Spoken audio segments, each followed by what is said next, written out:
ભારત અને ગુજરાતના ગૌરવ સમાન સિંહો ગીર અને આસપાસના વિસ્તારમાં આવેલા છે.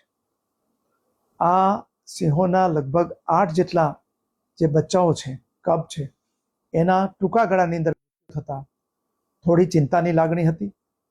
પરંતુ વન વિભાગના પ્રયાસોથી જે બીમાર 17 જેટલા સિંહો હતા એને ક્વોરન્ટાઇન કરવામાં આવેલા હતા અને સારવાર કરવામાં આવી હતી.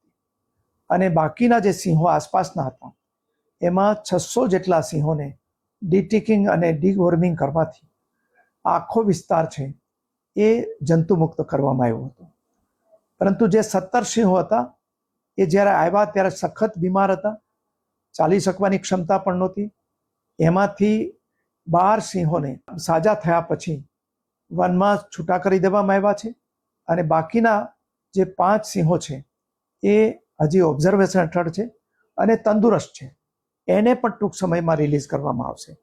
એટલે છેલ્લા દિવસોની અંદર જે બીમારીથી કહી શકાય એ પ્રકારના બન્યા નથી. જે એક સિંહણનું થયું છે જે ગર્ભવતી હતી, એના કારણો બીમારી કરતાં બીજા જે કોમ્પ્લિકેશન થયા છે એને કારણે થયું હોય એવું સંભાવના છે. એને કોઈ પણ પ્રકારના વાયરસ એમાં પણ મળી આવ્યા નથી અને અગાઉના સિંહોની અંદર પણ કંઈ ચિંતા કરી શકાય એ પ્રકારના કોઈ વાયરસ ઉપલબ્ધ નહોતા.